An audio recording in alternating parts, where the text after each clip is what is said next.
The moment pain arrives, every instinct you have fires in the same direction. Fix it, suppress it, outrun it, explain it away. Medicate it, meditate it, manifest it, or muscle through it, but under no circumstances should you actually sit with it.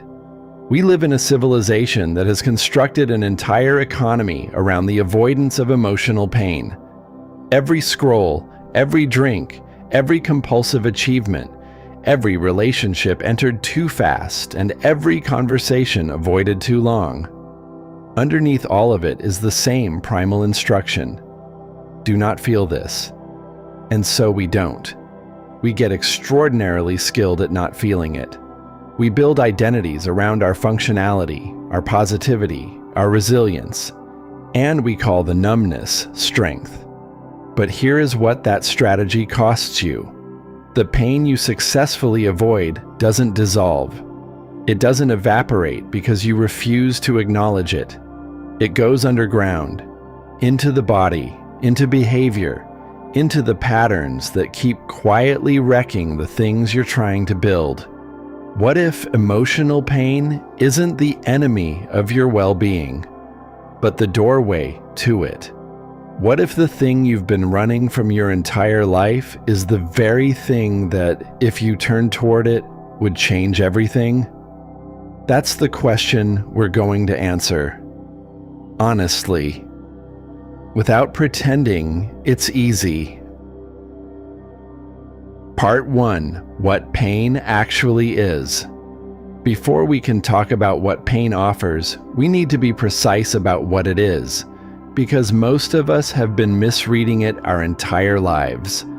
Emotional pain is not a sign that something has gone wrong with you. It is not evidence of weakness, failure, or spiritual inadequacy. It is not a malfunction of the system. It is the system working. Pain is information. Specifically, it is the signal your psyche sends when something that matters to you has been violated, lost, or is misaligned with how you're actually living. Grief is the signal that love was real. Anger is the signal that a boundary was crossed. Shame is the signal, however distorted, that belonging and dignity matter to you. Every emotional pain, at its core, is pointing at something of value. The pain of loneliness points at your need for genuine connection. The pain of failure points at something you care deeply about. The pain of betrayal points at the fact that you trusted, which means you were open, which means you were alive. When you treat pain as a problem to be eliminated, you are treating the smoke alarm as the fire. You silence the signal without addressing what the signal is telling you. The information remains. The wound remains. But now it's operating without your awareness, which makes it infinitely more dangerous. Pain that is felt moves. Pain that is avoided calcifies. Part 2. What happens when you run? Let's be precise about the mechanism here, because this isn't just philosophy. This is how the psychology actually works. When emotional pain arises and you suppress it, the nervous system doesn't file it away cleanly.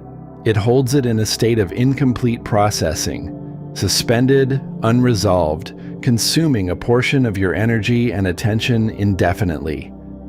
Think of it like a background application running on a device. You can't see it on the screen, but it's draining the battery. And the more of these suspended processes you accumulate, the slower everything else runs. Chronic suppression of emotional pain creates what psychologists call a backlog. Layers of unprocessed experience stacked on top of each other, each one adding weight, each one narrowing the range of what you can feel, respond to, and tolerate in the present.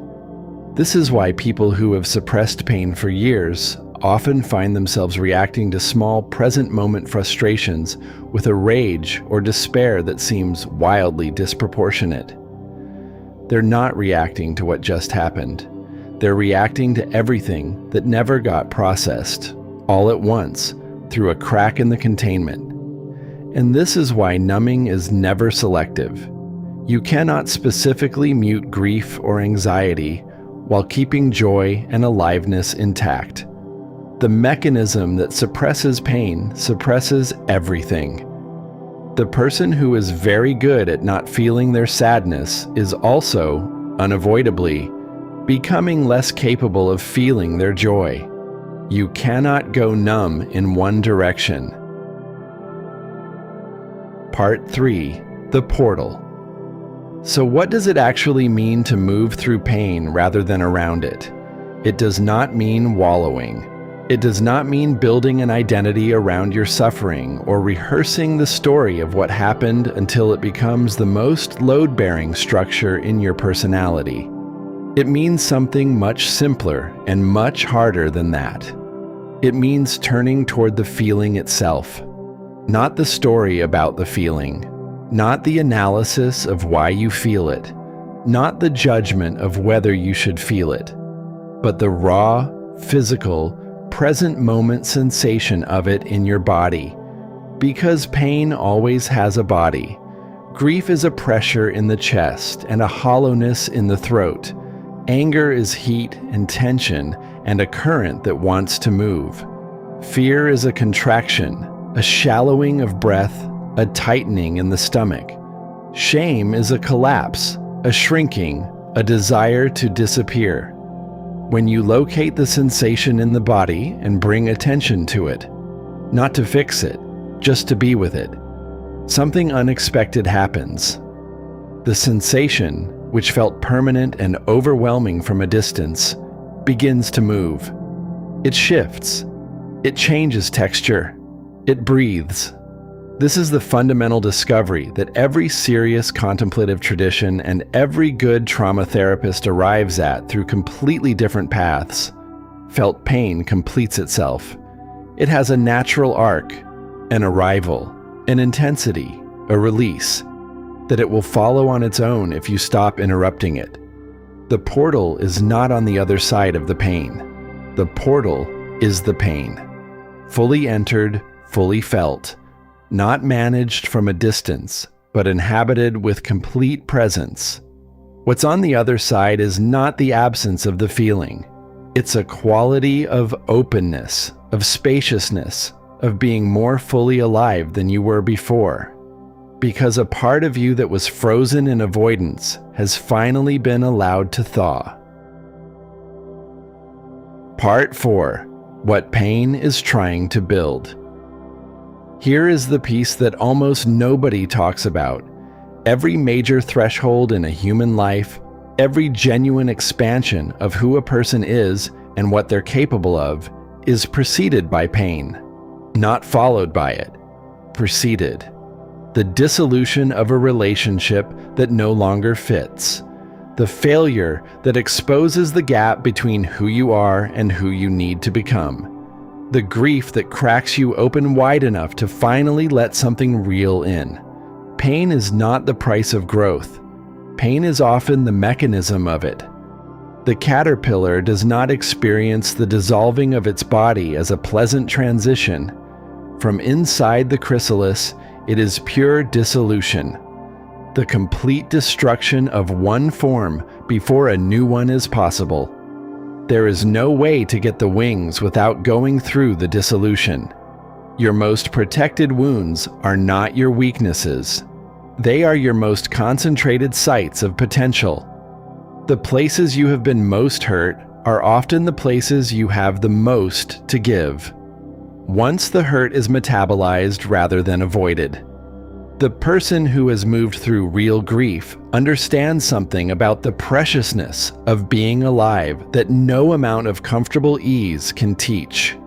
The person who has sat with genuine shame and come out the other side has a compassion for human fragility that theory can never produce. Pain that is integrated doesn't just heal, it transmutes into depth, into wisdom, into a quality of presence that people feel when they're near you, without being able to name exactly what it is. The next time pain arrives, and it will, before you reach for the thing you always reach for, pause, just for a moment. Put your hand on your chest. Locate the sensation. Don't explain it. Don't fix it. Don't perform being okay. Just let it be there, fully, with your complete and honest attention. And notice that you don't disappear. Notice that the ground is still beneath you. Notice that the part of you that is aware of the pain is not itself in pain. It is simply present with it, steady, larger than what it holds. Emotional pain is not evidence that life is going wrong. It is evidence that you are in life, fully, honestly, without the buffer of numbness between you and the truth of your own experience. The portal has always been there. It was never locked. You just kept walking past it. If this gave you permission to feel something you've been holding at arm's length, share it with someone who needs to hear that their pain isn't a problem to be solved. It might be the most important thing they read this year. See you in the next one.